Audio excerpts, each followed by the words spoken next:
Right, these days, it seems like the big-time chefs rule the small screen, right? Your Jamie Olivers, your Gordon Ramsays, your Bobby Flays, and this fella here, hello, Canada, Chuck Hughes. When it comes to success in the kitchen, Chuck has a pretty straightforward recipe. Passion for food and hard work. He says simple ingredients in his epic victory this year over Bobby Flay on Iron Chef America. And the winner is Chef Hughes. Chuck became just the second Canadian to reign supreme on the show, and winning Iron Chef has helped make his career even hotter. Now, it's even harder to get a table out of one of his restaurants in Old Montreal. Don't ask me, I can't help you, sorry. He's become a star south of the border. I like to add a little bit of lobster. Not bad. I mean, lobster.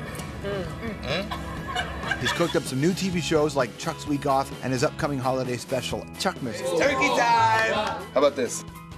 You stick to cooking, I'll take care of decorations. Perfect. But all that success hasn't gone to his head. He's got his own standards to live up to, and probably because, to himself, he has his own past to live down. There was a time when Chuck acted more like a rock star than a chef, and the partying nearly did him in, the way alcohol perhaps did his father in, who died when he was just 40. A decade ago, Chuck didn't think he was going to make it. He was battling addiction in a really big way. We'll get into that with him. But he was saved by cooking. And while all that ink may look rock and roll, the tattoos are probably just a reminder of his love for food and how close he once was to the kitchen knife's edge.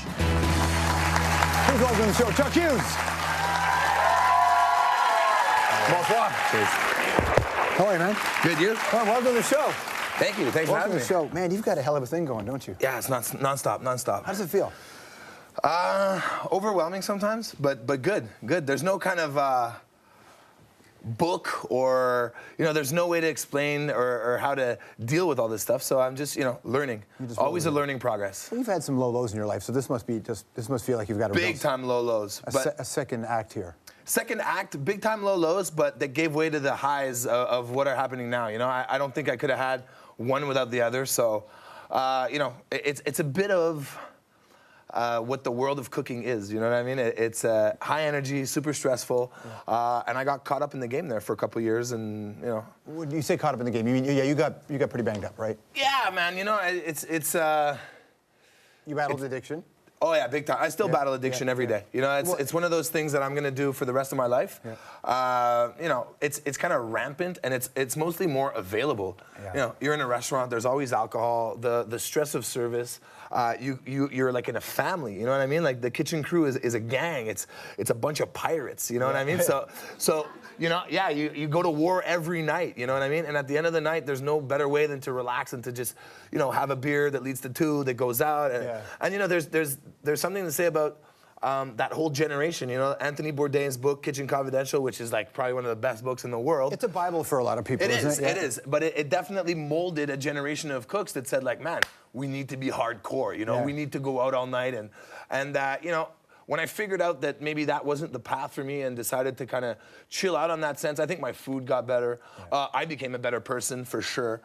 Started listening, So it was a whole life change, a whole lot of things went around. And yeah, I guess, it's that idea, the difference between you living just for yourself and you actually paying attention to your art, right, is really what happens. It's really part of that. And for me, it was a big revelation when I opened my own place. We used to cater for bands, right? So like backstage at shows and whatever, you'd be the guy that would cook for bands. Yeah. There's so much booze and drugs there. It's nuts. Right? And it's encouraged in a way, right? And I was in charge of the beer. Can you believe that? They're like, Chuck, we're gonna give you 24 cases of beer. Yeah, no problem. They're like, why is there only 10 left? But yeah, I continue to cater for bands. I mean, that was my first, cooking is obviously, I always say cooking saved my life. Yeah. But in the beginning when I was in cooking school and trying to find my way and working in restaurants, I happened to work for a band called Planet Smashers. Yeah, great band. Great band from Montreal, ska band, and they were going in the studio and they decided to, they didn't want to leave. They wanted to stay in studio for 2 weeks, sleep there, eat there, and I showed up every day with food and, really organic in a sense that I didn't have a set menu. I just kind of, I called it scattering. And it was bad. And but those were the beginning days, and I had a van and I just go around. I used to do Warped Tour. Yeah. I would do the Stomp stage or all the bands from Montreal. And that's how I got my my first kind of was your jump in the business, right? Yeah, pretty much. What do your mom think about what happened to your career? Wow, she's excited. Yeah? She actually, you know, I just got this tattoo not long ago with the guys in the kitchen, 275 degrees. Right. Is that right for chicken or wrong for chicken? It could be right for chicken, but it's the best for potato chips. Is it really? It's a fryer oil. It's the best temperature for deep frying potato chips. Okay. And my mom saw it actually on my Facebook. I don't know if you've heard of Facebook, but no. My mom called me up and she's like, I saw your new tattoo. It's really cool. And I'm like, what, Ma? She likes it? Like, this is like the first time, you know? How many non-cooking tattoos do you have? I see a lemon there. You've got, you got that. I got a skull. I got lemon meringue. I got a couple meringue. I got a couple non, but not very many. I mean, my first one was mermaid. Not so good. No. A little butter, pan fried, but not so good. It's a reflective of your time. Yeah. Right? If you eat seafood, it's good. I was thinking about you as it relates to your old man. You were young when your old man passed away, right? Yeah. Relatively young. And just the... He from Etobicoke. Yeah. Etobicoke. Yeah. That's right. It's a certain kind of cat who grew up in Etobicoke, for sure.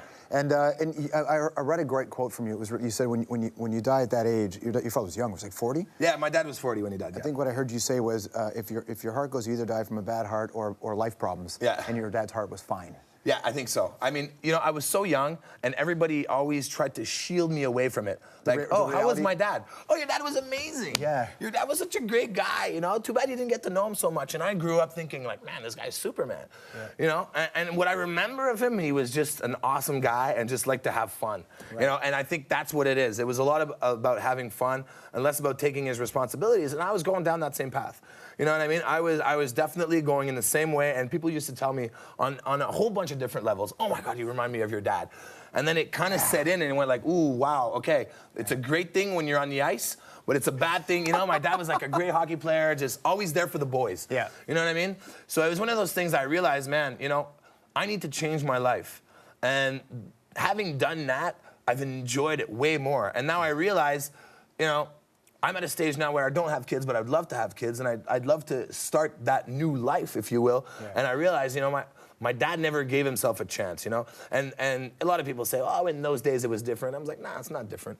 It wasn't different. You know, it's been the same from the beginning. Exactly. It's often how you take care of yourself, you know, right? Yeah. So for me, it was, you know, obviously it's a shock when you're 10 years old and your dad dies, and, you know, you have to come to terms with it. It took me a long time, you know, and today, sometimes I think about it. I think about it every day, you know, and I was lucky my mom met a guy when I was really, really young, and she's still with him, and he obviously took the role of my father, and, it's so crucial, isn't it? It's so important. It's so important. And he's a lawyer, and I'm a cook, and, you know, we definitely, you know, we were butting heads when I was a teenager, and I wasn't always the best guy, and, you know, I have a responsibility to taking that, and he does also. It's just part of growing up and part of just finding out who you are. And, you know, for me, it took me a long time to actually accept and be able to say no and be able to just be myself and accept myself for who I am. Well, here's where you are now, though. So you've got this profile, you've got this show. You know, we saw it with Jamie Oliver, too. Jamie Oliver was able to turn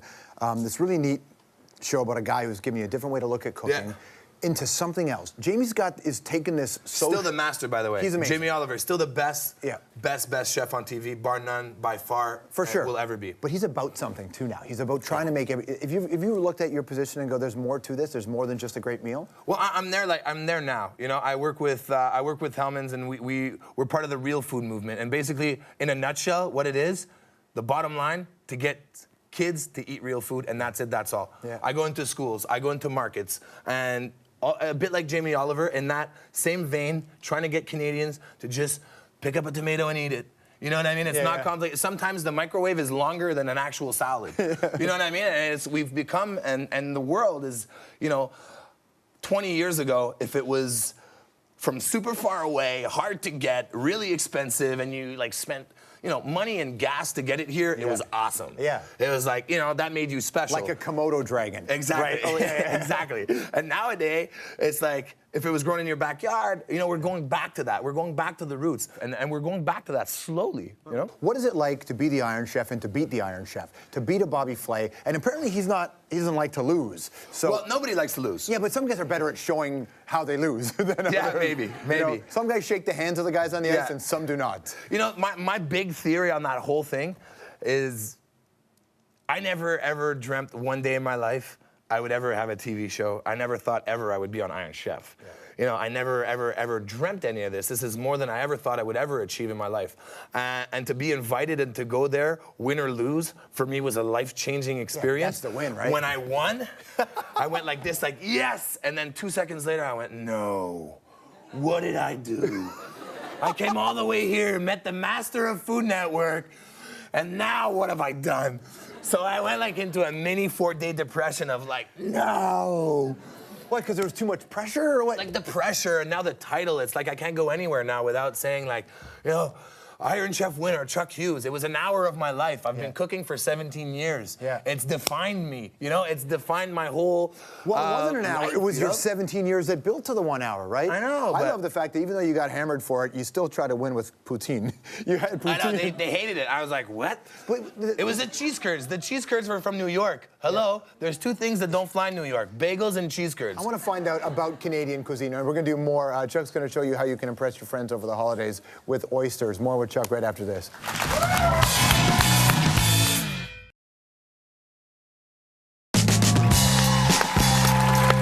All right, you're back here with Chuck Hughes. So here's the thing, and thank you for doing this. So we know that as now that the Thanksgivings in both countries are over, people Yes. start thinking about the holidays. And for some people watching, we ate crackers. It's their first year doing the Christmas dinner. Yes. So sort of the younger generation, for you as well, right? Yes. So you can make the traditional things, the turkey, the whatever you do, but then you want to bring your own flair. So if this is your first year and you're a guy who's famous chef, what do you do? Well, for me, it's all about setting the tone, setting the mood. Yeah. I love oysters. It's one of those things that I just, in my family, I'm in charge of, and that's kind of like what I do to just set the mood. So you bring aphrodisiacs to your family. There you go. Right? Okay. Whatever. But you know what? I'm not sure. He's from Quebec. That's okay. I'm not sure if they're aphrodisiac, because this morning I ate 12 and only 3 worked. Okay. So I don't know. I'm not sure. I'm not sure. But Those are Hall of Fame numbers. But carry on. there you go. So basically for me is people coming in, having a drink. I'm in the kitchen shucking oysters. It's just, you know, there's so many rules and regulations when it comes to like these kind of parties. Yeah. Just kind of like take it easy. We're family. Okay. You know, like back in the 80s and 90s, my family would wear suits at Christmas. Now we've toned it down. Yeah. It's like, come on. You know, grandma, Yeah. you know, rest in peace. What, a tank top? Like Well, what? no, maybe not tank top, but Right. like this. Yeah. You're welcome to come like this. Thank you. Be yourself a little bit more. You know what I All mean? right, cool. So, oysters, when you talk oysters, you know, you could do lemon, you could do whatever you want. You can leave it really basic, a little bit of hot Right. sauce, but we have all kind of condiments here. Okay, so how do you make it different then? For me, classic cocktail sauce, a lot of horseradish, ketchup, lemon, really super, super easy. Kimchi. Yep. Great garnish for oysters. I got a citrus mignonette, basically shallots, some oranges, some vinegar, green onion, beets and horseradish. Why not? Right on the oysters. Cucumber.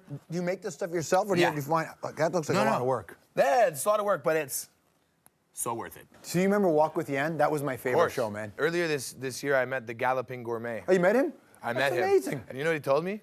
He said, "You're doing a great job. Everybody else." He said that. He was obviously lying. Yeah, but the yeah. fact that he said that to me, I was like, what? That's so great. This is awesome. So great. That's actually, in all seriousness, it's a great career choice. If there's someone watching who wants to be in it, or in fact, you know, a parent who sees their kid loves to be in the kitchen, like you used to get up early in the morning to try to wake up before your mom to cook pie, right? That was like my whole thing. Really? My whole claim to fame was getting up like really, really early. Yep. Start cooking and then wait like a little goody two shoes kind of. For sure, if I saw myself now doing it, I want to slap me in the head. Right. But like kind of be like this, Mom, I made a cake. And wait for her to put it in the oven. That was the only thing I wasn't allowed to touch. Better than my life. Might be like, Mom, the cops are here. So, it was a way different life. Good to see you, man. Thank you so Cheers, much. man. Thank you. Chuck Hughes, everybody. We'll be right back.